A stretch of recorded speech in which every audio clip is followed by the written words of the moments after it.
Hello and welcome to AI for Developers. I'm Chaitanya Talking Bot. Today's lesson is titled The Future of AI, Trends and Predictions. Imagine AI as a super smart puppy. It learns from examples, data, and gets better at tasks over time. As developers, we teach it those tasks by writing code and providing the right data. Think of it like training a dog with treats, but instead of treats, it's data. Machine learning, ML, is how that puppy learns. Instead of explicit instructions, we give it lots of examples and it figures out patterns. For example, we show it thousands of cat pictures, and it learns to identify cats on its own. As developers, we build the learning algorithms. Deep learning is like giving our puppy a super brain. It uses complex neural networks, think of them as really intricate connections in its brain, to learn even more complex patterns, like understanding human language or playing games. Generative AI is a puppy that can create new things.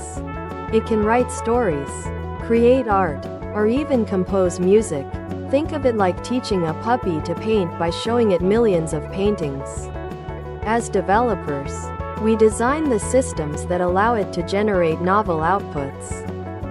LLMs are a type of generative AI that specializes in language.